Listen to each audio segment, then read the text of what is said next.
We're here to protect you and the ones that you love. It's a good feeling to know that our efforts aren't going unnoticed. It actually brought tears to my eyes to know that we have this support. You're welcome. I must just say, you're welcome. It's stressful, but we're not going anywhere.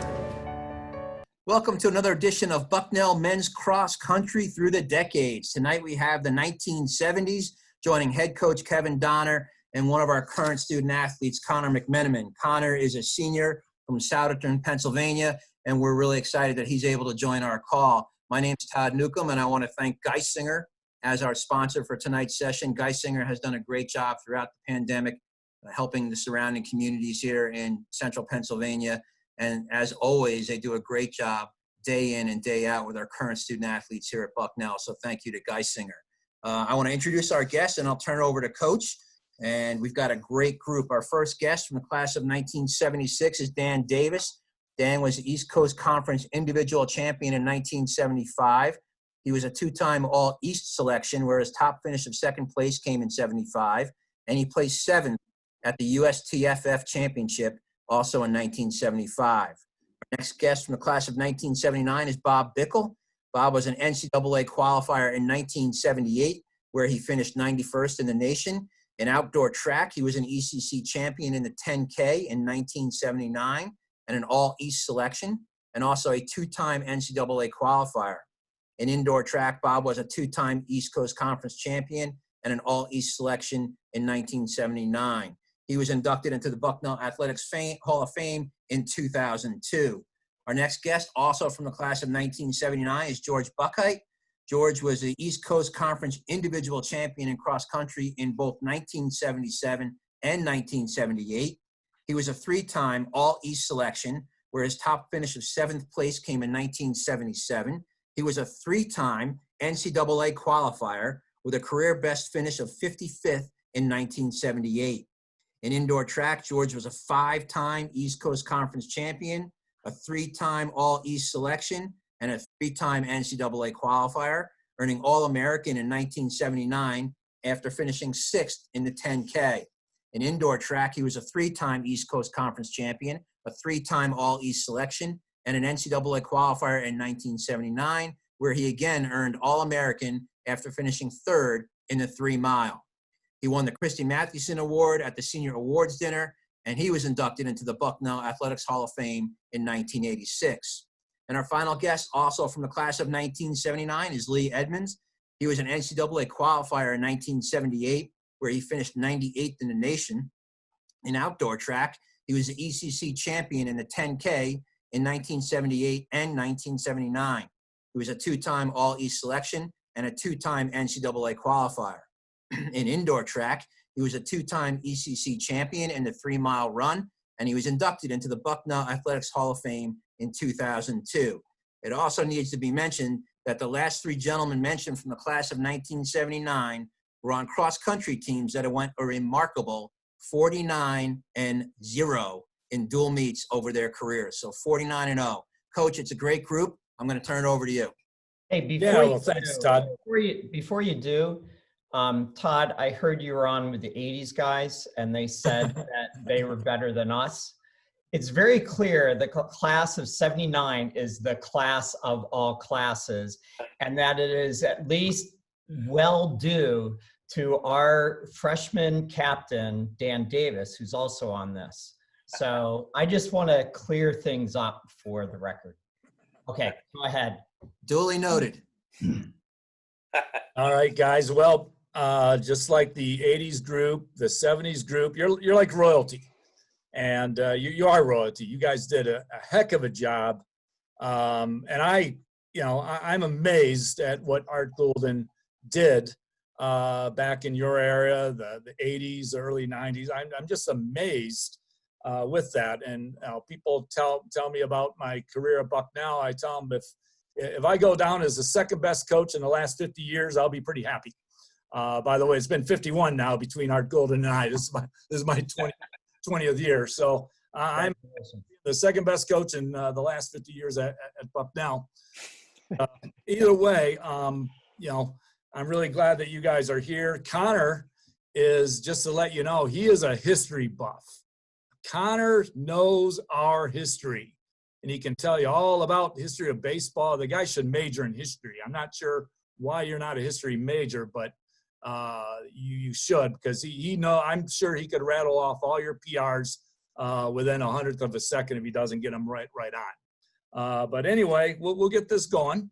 We have a series of questions, and I'm just going to fire them away. And the first one, I'm going to ask Bob Bickel. Before we begin sharing great memories of your time here at Bucknell, can you update us on your personal life, where you live, your career, family, etc.? Yeah, so Marlise and I met at Bucknell, and we got married 41 years ago, and she's still stuck with me. And we have two remarkable daughters that are 32 and 29 now, Allison and Molly. And I've been living in South Jersey, right outside of Philadelphia, for pretty much since I graduated.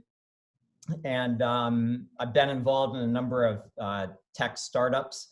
And currently my big passion, my big project is Run Sign Up, which is an online kind of service so that people can sign up for races. And it's kind of a blend between my electrical engineering tech background from Bucknell and my passion for running. So I'm very, very, very fortunate person.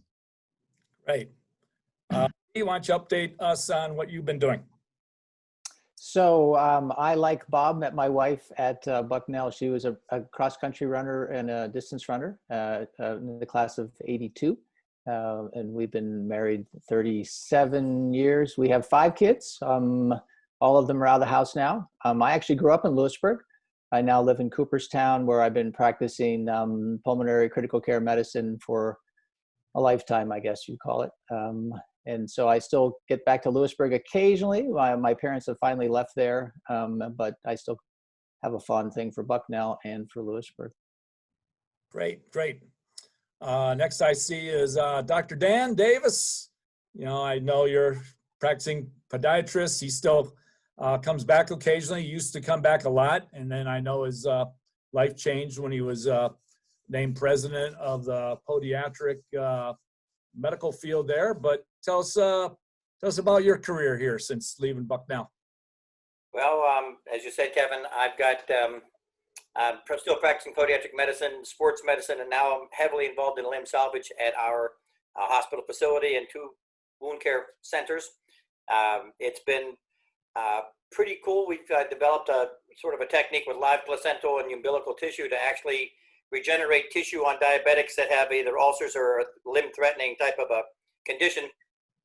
And it's put me on the road a lot. It's one of the techniques now that we're teaching throughout the United States to other doctors, because it is it's a great technique, and it is totally sort of revolutionary in how you apply a graft, and site-specific regeneration is what we're looking at, and it does allow people, again, to stay active, maintains a quality of life without a limb loss, and without a limb loss, they're going to live a whole lot longer. And I'm very fortunate. I've been married for 44 years. With Mary Ann, who I actually met in high school. She went to Penn State, so I did do a little trek between Bucknell and Penn State many times. And we have 4 kids, all of whom, again, are out of the house. And very blessed I get a chance to get back and still see some of the athletes there as a podiatric physician to keep the team healthy, and hopefully contribute to helping Kevin be the successful kind of guy that he is. Yeah, it'd be nice right now because of the pandemic. They're not allowing outsiders coming in, but hopefully we can get through this and get you back here. So, George, tell us about what you've been doing since graduation. All right, I'm living down in Reston, Virginia right now. My ex-wife lives right down the street. We're still good friends. No kids. Currently, I'm coaching. I started a track club in the DC area, Capital Area Runners. And I've been doing that as a full-time gig for about the last 10 years now. I had been working in the energy and utility business for many years.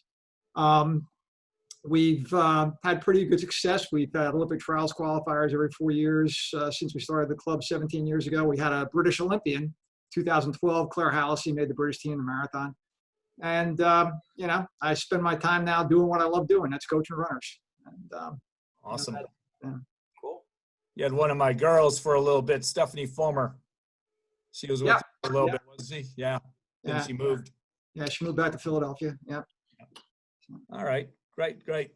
I'm going to throw off some questions here. We'll go to Lee on this one. Lee, why don't you take us back to the beginning and tell us about your recruiting experience? You ultimately chose to run at Bucknell.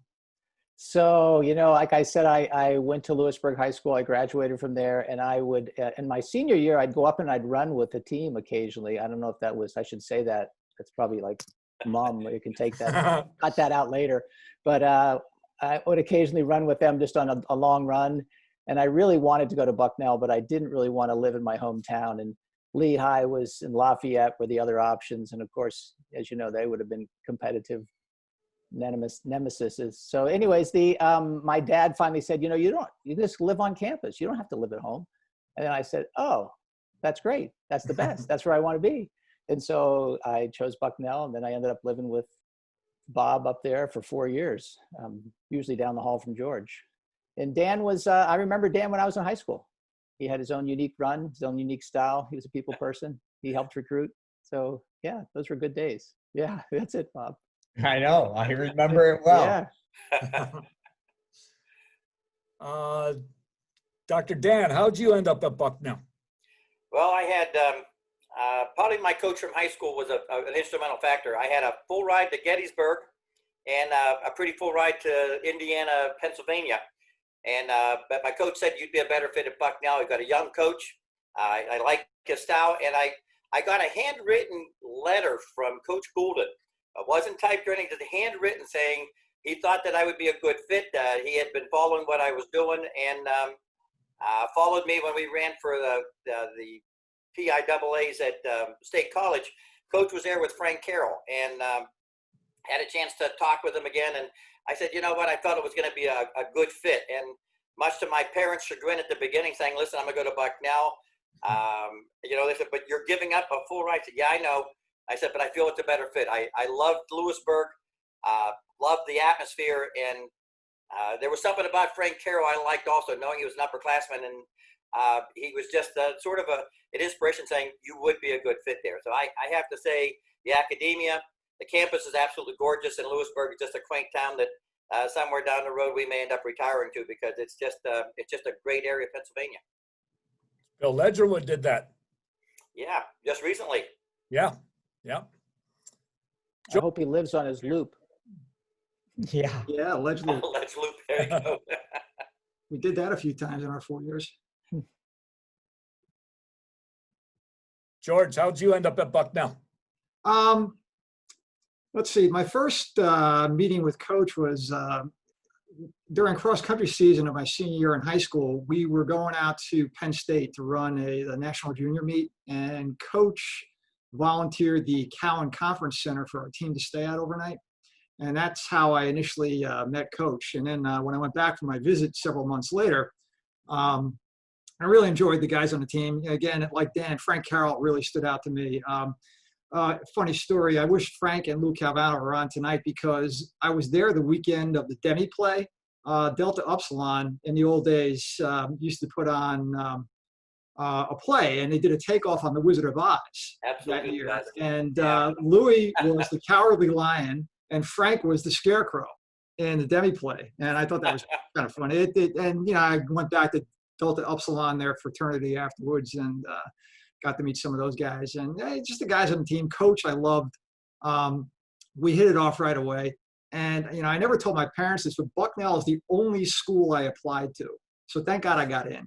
Because, that acceptance notice came in the mail, and, I said that I was all excited. Mom and Dad got into Bucknell, and my father was like, well, it's kind of expensive. Let's see who else, you hear from. And I'm like, okay, let's see. And, I never got any other acceptance notices. And they were like, I was like, I don't know what happened. I didn't hear one way or the other, any other school. So I guess I got to go to Bucknell. And, I fell in love with the place right away. I went out for a couple of runs with the guys, and I liked the size of the school. I would have been I would have been swallowed up in a place like a Penn State. You know, I had to go to a small school, and I love the rural atmosphere and so many great places to run out there, which really had a lot of appeal to me. Good. Now, George, you ran obviously for Art Golden, but you had a legendary high school coach too, didn't you? Yeah, Dick Weiss, who went on to Oklahoma State and had quite a career there. He's still down in Stillwater, and we're still in touch. You know, he was like my second dad. So. Now, how did he end up from high school at Oklahoma State? Was there something in between? Yeah, there was. He coached one more year in high school. We were state champs my senior year, and then the following year as well, they won the New York State cross country championship.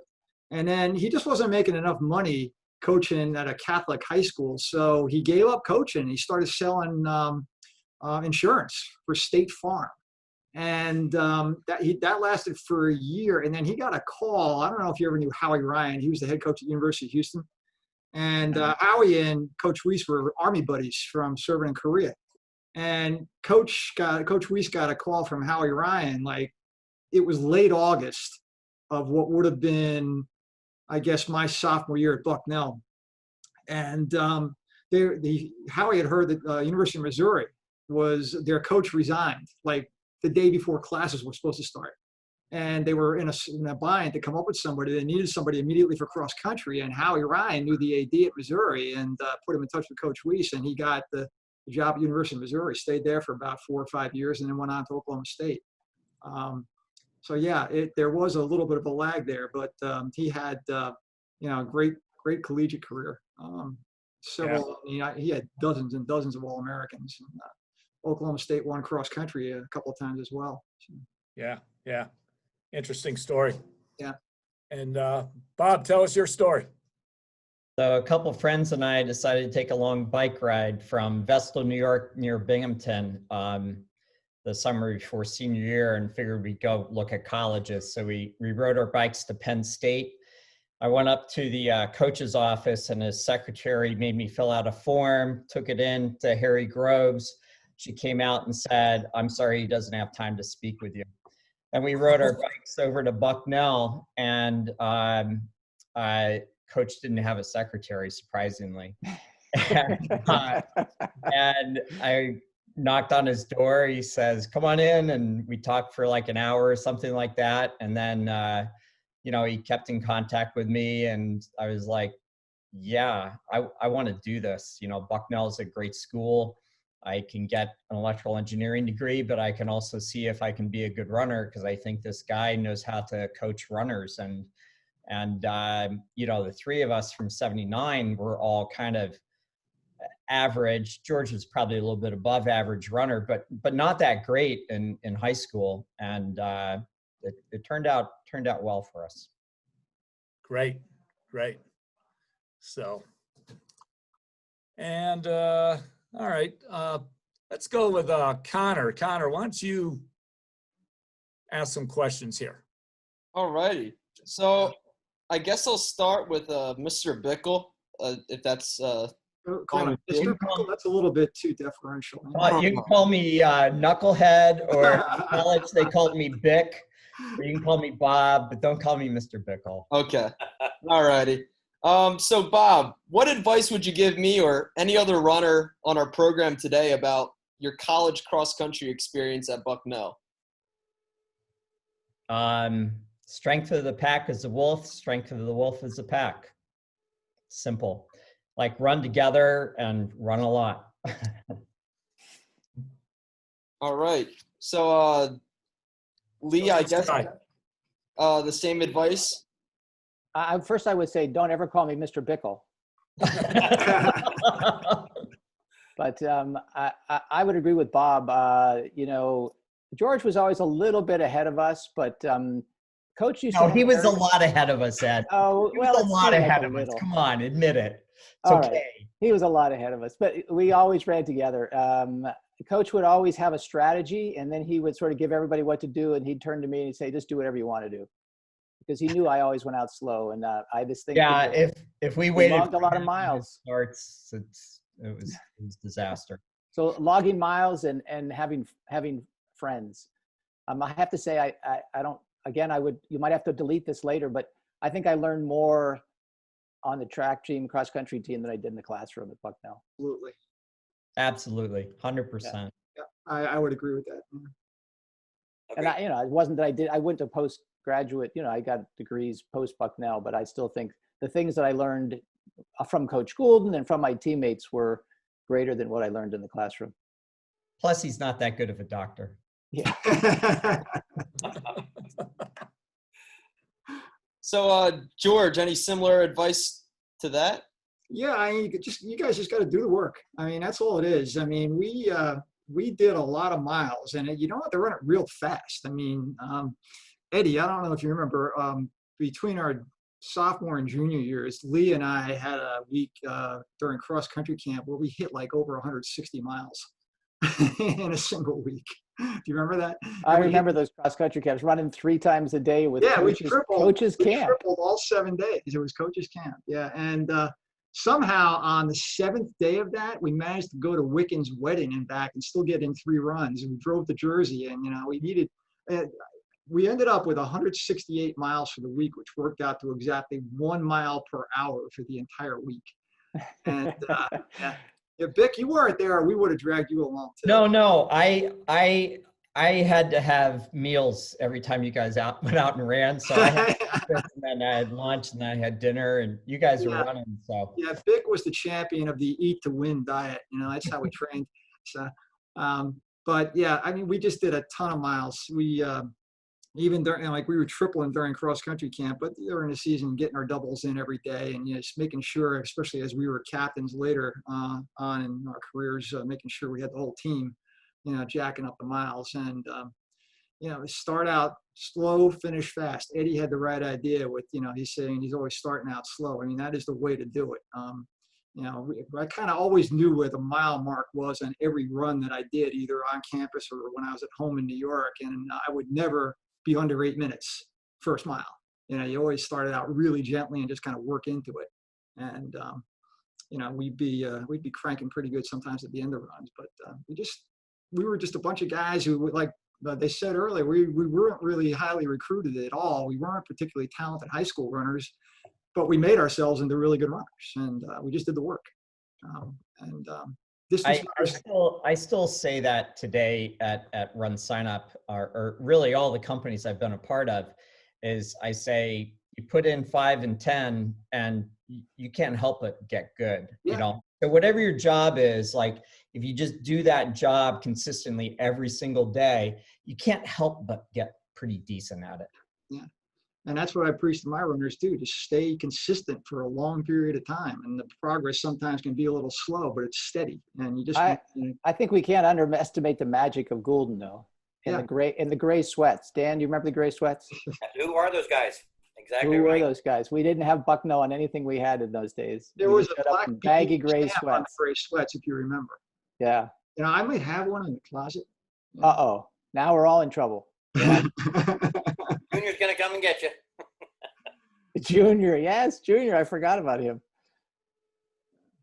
In the cage. So I guess, Dr. Dan, do you have any more advice? They pretty much said it. Coach stressed there's no I in team. We ran as a pack. We ran together, and bottom line is, I think the word team was what he instilled in all of us. He had a work ethic, commitment, and we had that commitment that I think we used. And I would probably much the same as the rest of everybody else, except maybe George. I was good. I was okay. As a dime a dozen, 10-minute 2-miler. But coach said, if you follow this philosophy, we're going to make you good. And we beat people that, nobody said, who are they? Who are those guys? Because we would be in those gray sweats. We could remember hearing it. Who are those guys? Because we weren't fancy. We didn't have a thing on us that said Bucknell, and boy, you hit it right in the head. But it was fun to hear, say, who are those guys? And then after we finished, say, who were those guys? Because, we kicked their butts. And it was nice to be a part whenever I was a junior. I think we had our last dual meet loss, I think, when I was a junior. And that started, I think, 167 meet dual win. You guys, the guys in 79 maintained that the entire way through. But I think it was 167 dual meets before we lost another meet. And, again, a part of it we were proud of. We just didn't know how many we had beat. But we were pretty much the commitment. The last loss, I think, was, I was going to say, to Colgate, and we lost at Colgate. And I'll tell you what, that was a mess. We weren't going to let that happen again. So it was. You look back, like Lee said, you can't underestimate what Coach Golden. He instilled a confidence, a work ethic that I think made the program the foundation of what the 70s did, that everybody else wanted to try to build on. But the foundation of the running program did come in the 70s. While you're here, Dr. Dan, obviously all of you ran for Art Golden here, but Dr. Dan, can you share what kind of impact he made on your life and maybe tell us your favorite Art Golden story? For sure. I think Coach, one of my teammates mentioned it. He instilled, I think the word commitment, I think, was it. You make a commitment to your job, you make a commitment to your family, and make that commitment to do the best you can. And I believe that in my heart, that it is one of the things that is instilled in me to this very day, becoming, when I decided to become a podiatric physician, my mom almost cried, says, "You're supposed to be a brain surgeon, a heart surgeon, but not a foot surgeon. Are you kidding me? They get no respect." And, but she said, if you're going to do it, make a difference. And making a difference meant making a huge commitment into the field. I'd like to think I've contributed a lot to the field, and ended up becoming a president of the National Association as well as a state. But it was the word commitment. And when you put a commitment, you get things done. I've done it in the community. Little League president, we did more in my 2 years there than anything else. And I look back, I'm a high school basketball official now, and soccer official, and I've worked my way to the top of those things because it's all commitment. So I like that. I think the team really took hold with that, and we shared the success and built on it. And as I said, I'm proud of all of my teammates. When we finished, I never heard anybody say, "I did this" or "I did that." We did that. And probably my favorite story with Coach would have been probably when we won track conference at Lehigh. And back then, we had a bus, and I think we had a lot of cars that would come in because we couldn't fit everybody in the buses. So I was in Coach's car on our way back, and he was excited. We had just beaten Donahue, and we had beaten Lehigh, and this was great, and feeling super. And I said, "Coach," and he goes, "No, not yet, Dan, not yet." And he's going on, and I said, "Coach," and he goes, No, not yet. I've still got to go over." And he's going over Bill Gravely's, what a great job he did in the high jump and the long jump, and he's going on and on. I said, "Coach," he goes, "Dan, what is it?" And I said, "Where's Linda?" And he said, "Holy shit." He says, "I left her behind." And we had to make a U-turn and we head back to Lehigh. And poor Linda standing there waiting very patiently because he was just so excited about, having done what we'd done, that he left Linda behind. And, we made room for her in the car. Trust me, she got the front seat, and it was a little quiet there for a way on the way back. But she was pretty impressive, and easily forgave because it was a great win for Bucknell. Great. George, I know Coach Golden had a big impact on your life, but can you elaborate on that and tell us your favorite story? Yeah, just the work ethic thing. Dan kind of touched on it, but it was just that competitiveness, that work ethic, that kind of carries over into everything you do in life, and carried over into my career and into even to what I'm doing now, and the messages that I try to get across to my runners. Same thing: work together, be team players. My favorite story would probably be, it's just Bob and Lee know Coach and I could clash every now and then. I have I don't know. I was the first one that he swore at after he became a Mormon. About 10 minutes after he became a Mormon, and about 5 minutes later, he swore at the next guy. Yeah.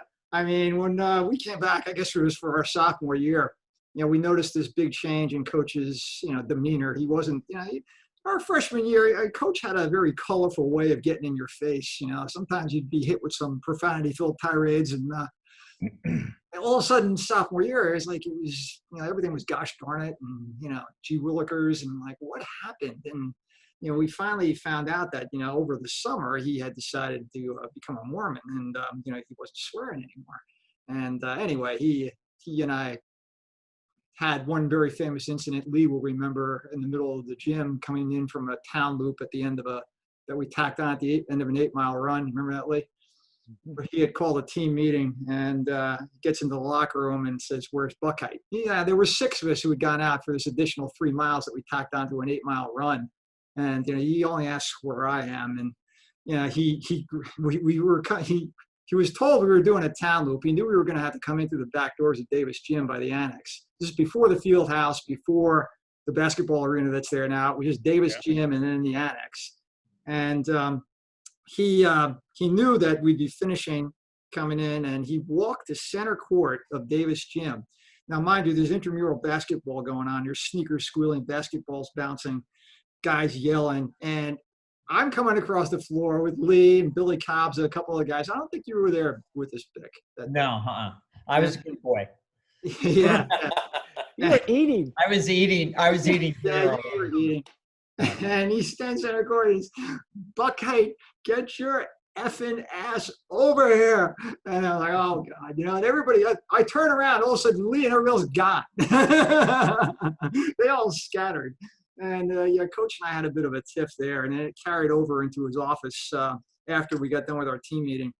But the funny part of it is, we would fight like cats and dogs on a variety of issues, but it never became personal, and it never carried over. Like we must have been in his office till 8 o'clock that night, and there were a lot of things that came out, a bitch list that he had with me and that I had with him, and we cleared the air. And it gets to be about 8 o'clock, we're like screamed out at each other, and he says, "Are you hungry?"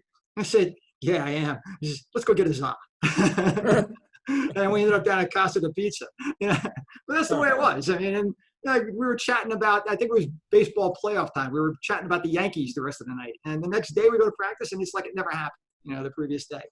But that's another thing I just loved about the guy is that, he could be in your face, and, you could say what you had to say to him, and,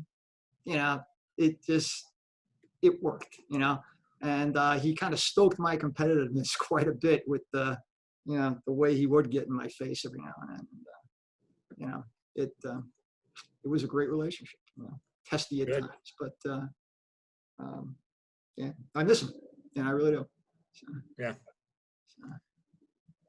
Bob, what was your most memorable experience as a part of the Bucknell cross country team? I feel like, and guys, I can't remember. You guys will have to remind me. Was it freshman year or sophomore year when we had the team meeting to decide that we were moving up? Yeah, freshman year we didn't move up. So. Yeah, it was sophomore year, and it was like, we're going to make a commitment, and we're going to make a commitment in this locker room to each other. And to me, that was. What do you mean moving up? From university to championship division at the IC4A. The IC4A meet? Yeah. Yeah, Okay. and that kind of led to us kind of having an ambition to go to nationals, which we achieved our senior year. I think we were ranked 12th in the nation. We only finished 17th because I ran into a pole. I recall Eddie went out too fast or something. I don't know. Both of us had kind of not the best race, but it was the first year that the school and we're like a bunch of nobodies.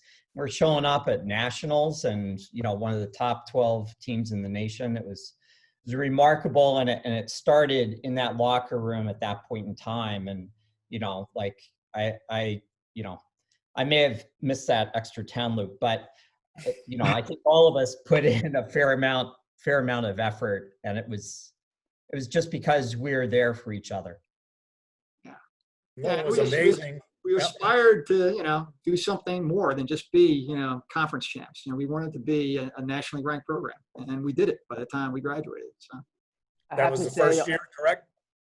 Yeah, so the fall '78, our senior year, was the first year we went as a team. Bob Rail and I went as individuals in '76. I went in '77 as an individual. We just missed by about 10 points, I think, our junior year making it. It was really close. And then our senior year, we finally made the breakthrough. We were third behind Penn State and Villanova at districts. So, And we ended up, 17th at nationals, and none of us ran particularly well. Do you remember how cold it was that day? Oh, I remember very, very well, It George. was like 15 degrees, snow, you know. I have to say, George, Bob, that's when you hit that post, but that's the day that I beat Henry Rono. Everybody. Yeah, we all kicked Henry Rono's ass. All 7 of us beat Rono. There were like 225 finishers. Rono was 224th. We never got over it. Yeah, I mean, he didn't run well in the cold, that's for sure. So. And back then, they only took like 22 teams. Is that correct? Yeah, that was our junior year was the first time they cut down the field significantly. They were taking like a lot of teams. But I think they took 28 or something our senior year because we beat a pretty good chunk of the field. We just didn't run particularly well. So. But yeah, they used to take about 40 plus teams to NCAAs. Okay. Lee, your most memorable experience as part of the program? You know, that's hard to say, but there were many stories. I had 5 of my 5 children, 4 of them were sons who were runners, and I would always get them ready by telling them a Coach Goulden story or two, and I can recall that there are times we'd be in a race and he would say, "You're just going to go slow until I tell you." And then you'd be on the backstretch and you'd hear him scream "now." And then we would all just close it up and take care of all of the people in the league. Because people just did what he asked them to do, because even if they disagreed with him, they knew that he knew what he was doing in some bizarre fashion that we didn't understand. And that we were all better than when we got to Bucknell. I was like a 10-minute 2-miler. And, coming to Bucknell, not expecting to ever make varsity at all. And then being a part of a team that did all kinds of great things. And it was because of people just respected Coach, and we tried to do what he asked us. Occasionally we added on a few extra miles here and there that we didn't tell him about, but we did what he wanted. And so it was an impact on everybody in ways that you couldn't put your finger on. Do you guys recall his pea green station wagon? Yeah. Yeah. Yeah, on Turtle Creeks. On Turtle Creek, and yet never knew where the finish line was. Yeah, he would just keep moving the finish line. And so you'd be doing repeats and you get back and you wouldn't know, it would be at the top of the wrong hill and you'd have to go even further. Yeah. It was just to make you tougher.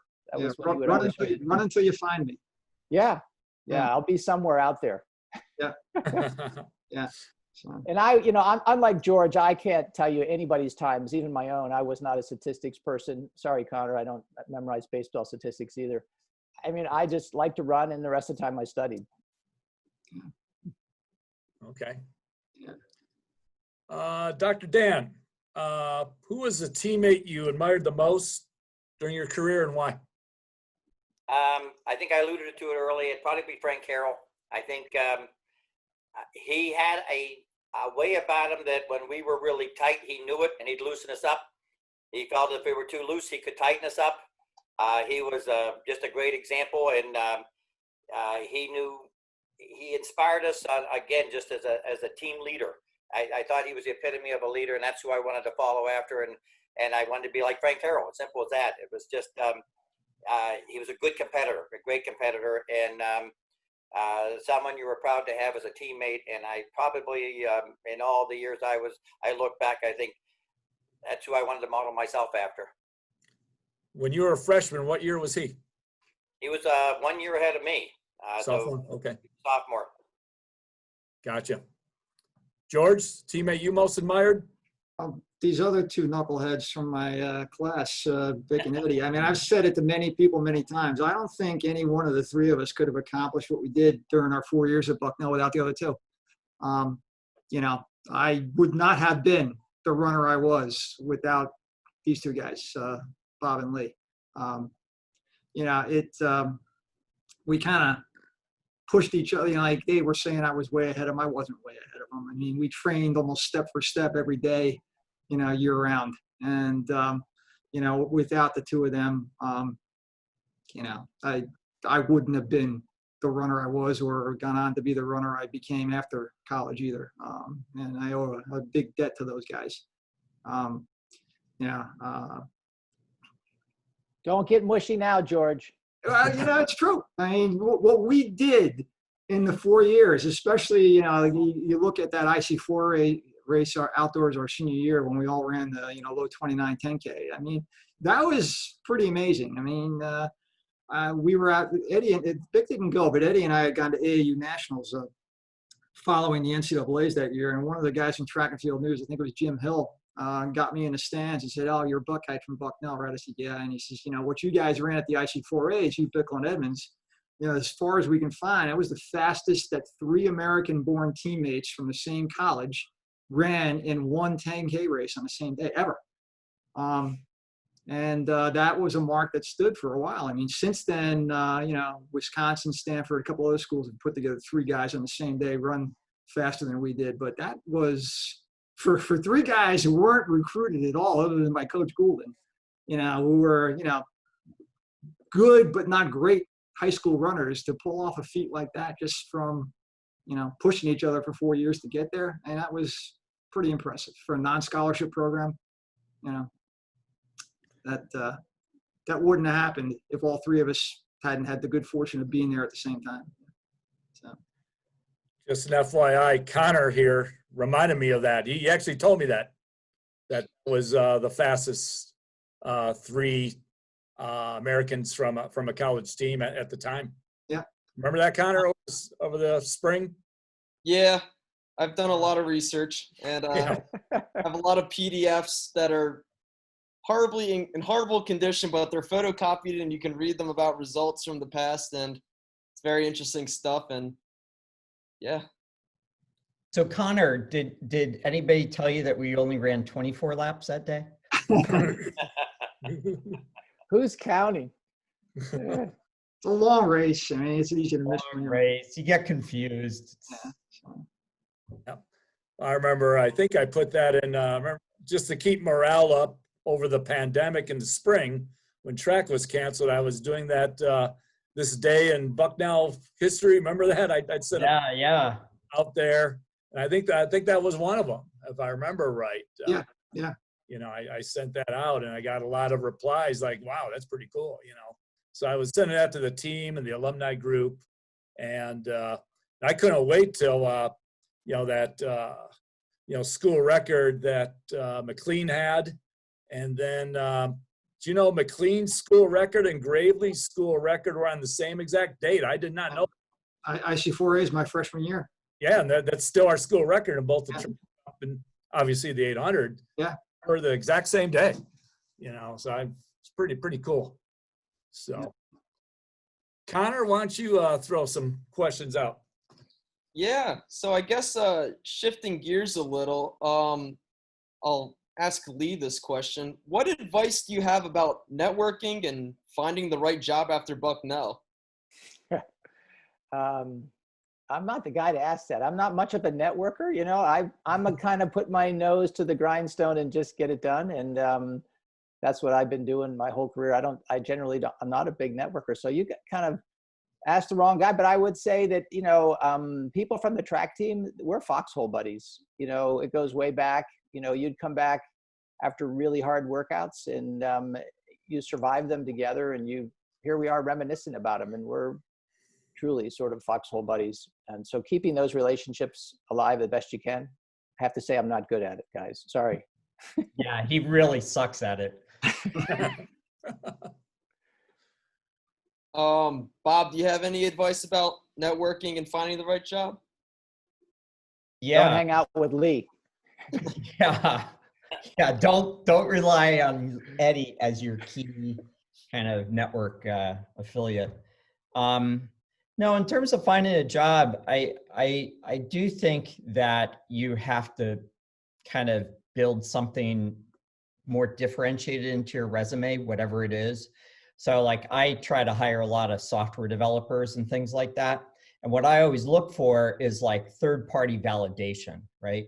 I really don't care so much about their GPAs or things like that. What I care about is that they have enough like real passion and interest in whatever their field of endeavor is, that there's some mark that they've made on that. In software development, that comes from code that's shared, in open source or on GitHub, or, it's sharing in terms of blog posts about different things, or in these different online development communities and things like that.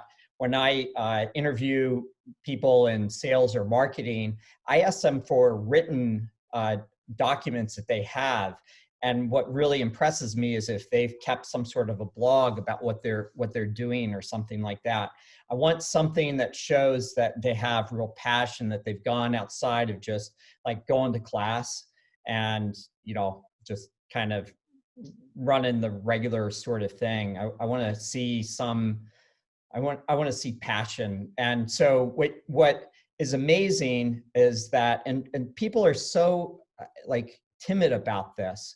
The thing that people like the most is asking them for help. So Connor, if I came to you and I said, hey, Connor, can you do me a favor? 9 times out of 10, you're going to say yes, right? And the problem that a lot of people have is that they're afraid to ask for favors. They're afraid to ask for advice. They're afraid to say, hey, tell me about your job. What does a software company do? So yeah, those are my recommendations. Connor, tell us what you're looking to do next year. I don't know. I'm still trying to figure that out. I'm juggling a bunch of options, but I think the grad school, given that I have now eligibility because of COVID seasons and everything, I think that that's something in the future, but I don't have any really plans. What's your major? I'm in economics and international relations double. Yeah. So. Did you go on any interviews or anything like that? How's the interviewing stuff like back, for your summer internship or coming into senior year here? Yeah, so originally before the whole pandemic thing happened, I was a part of the program to get a congressional internship on Capitol Hill. And I had a bunch of interviews set up, and then everything shut down. And so all the internships shut down. So while that was unfortunate, I found some opportunities. I was able to be a law clerk in my father's law office this summer. And I was also able to work under my state representative by just walking into his office and going, I kind of need an internship or need to volunteer. I'm really bored at my house. I have nothing else to do. Just give me some work and I'll do it. Yeah. And so that's how I spent most of my summers, outside of waking up and pretty much going to bed and running. Good. All right. This next question is going to go, I want each and every one of you to answer it. I need some advice here as a head coach of the Bucknell program. You guys are the royalty. I've had my successes. I've had my failures. We've done some good things on the track. I've done some good things with the women's program. But I want to hear some advice from each one of you on, give me some advice as a head coach. It would mean a lot to me. I'm going to take notes. We'll start with Dr. Dan. Well, Kevin, I think I might know you a little better than almost everybody else because I've had many years with you, having the pleasure of coming up to at least meet with you and the team. So the one thing I think you've instilled in your athletes is, again, staying healthy. And a program that stays healthy does a whole lot better than everybody else. I think you had an almost impossible job. Nobody could have filled Coach Golden's shoes.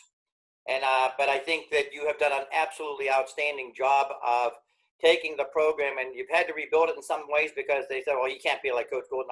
I'll try to go someplace else. But you've earned the respect of so many other coaches. You've been Coach of the Year quite a few times. And I think under times that you've had there without scholarships and so many other schools that we compete with, I've got scholarships that have hurt us for years, and yet we still compete. And I think building a kid. I've watched kids come in there again that gift of being able to take an average person and make them really good. That's the goal I think you strive to do, and I think every coach does. But that's one gift that Coach Golden had that he was truly amazing. Just average run-of-the-mill guys, and all of a sudden we're beating people that coach said, I didn't recruit him because he wasn't that good, or she wasn't that good. And I've watched you do some tremendous things there while you've been at Bucknell. I'm real proud of you, that's for sure. And if you're happy saying, hey, I'm happy to be the second best running coach in the whole history, bless you. But you still got a few years left to say, hey, I can still make even a bigger mark than you have. So, like I say, I've been pretty proud of you. All right, thanks. Bob? I guess I don't know that much. All I know is 5 and 10, and I don't know if that's what you guys do now or not, but that's what made us good, I think. And it's a combination of just the long, slow distance and, the physiology of that, and a combination of having a group of people that are willing to make that level of commitment to themselves and to each other. And it's a hard thing to do, but I really think that, it was that, doubling every single day and, just putting that level of work in is what made us successful. So, but I mean, there's lots of different ways to carve that, but that's the fundamental. Well, I do want to let you guys know that the pandemic has been, you'd be proud of our guys. Most of our guys have really, really stepped things up. And I've been less chicken to challenge them a little bit more because we're not racing. And guys like Connor and the guy who was with our last call with the 80s, Evan, they're putting in close to 100-mile weeks now. And, doubling, they're working hard. And we saw some pretty good results in a time trial the other day. We're simulating a season. We don't have a season, obviously. And, we're doing some time trials and some inter-squad meets, class versus class. But we had our first one Saturday, and, Connor did a 14:40 5K with nice 4:25 last mile. Nice. So I think he's really put in the work, and some of the guys are following, and this is a good time to really lay it on. And as you know, there's been a lot of different philosophies on mileage and volume. And my philosophy is some people are getting it in, other people aren't. You ask 20 guys, 25 guys what their volume is, you're going to get about 6 different answers with my team. That varies quite a bit, but pandemic's been good for our program. We've really stepped things up. Why not? We have nothing to lose. And, one thing I've added to our program because we're not racing is I've always been kind of chicken to really go after it on the long run. And we've added that to our program. Now we're adding a lot of quality to our long run lately, because we're not racing. So we've been really revving things up with progression runs and fartleks during the 15 to 17 mile long runs that we're doing. So how do you like those, Connor? You seem to be responding pretty good to that. Do you like those longer runs? I mean, obviously I want to have races, but I think there's nothing better than having to look forward to a long run or looking forward to a hard workout and being able to say, hey, we did that. So it's definitely something that has been a surprise that I've really enjoyed not having a season in a way. George, some advice. Yeah, I mean, like Bick said, the 5 and 10, that was the formula for us. We just did the miles. It didn't have to be real fast. I mean, make sure that they're not only getting the volume, but if they are going to higher volume, you got to slow things down a bit. Yeah, I've talked about that. Yeah. Yeah, I think that's a mistake a lot of guys make. If they've been doing 60, 70 a week, they try to move up to 100, but they forget to slow down. And they keep trying to do 100 a week at the same pace they were doing 60, 70. That doesn't work real well. So, but the high volume, that's what makes the distance runners. I'm convinced of it. I've been coaching now for a very long time, and on top of my experience as a runner, the best people I've ever raced with, the best people I've ever coached are the ones who are just doing the big volume. And you just got to make sure the recovery days, though, are as easy as the hard days are hard. you got to have that constant differentiation of, big effort followed by, real easy effort to make sure you are recovering and getting the benefits of what you did on the hard days. So. Hear that, Connor? Yeah. And Connor, and if you're a senior, and I assume you're a captain, I mean, if not everybody is getting it done, I mean, you got to be a strong leader. I mean, you gotta be like the assistant coach. You gotta, the three of us. I think, I don't want to blow our own horn, but I think we kind of set up the success that the 80s chumps had after us by, establishing that culture of excellence. And, the idea that, you're in it together and everybody's got to do the work. Everybody's got to get it done. And the 80s guys may think they're hot stuff, but they wouldn't have even been 80s guys without us. So, well, Connor's a great leader. He doesn't have the title of captain, but he has done, he's shown some tremendous leadership skills, especially the last 7 or 8 months. Yeah.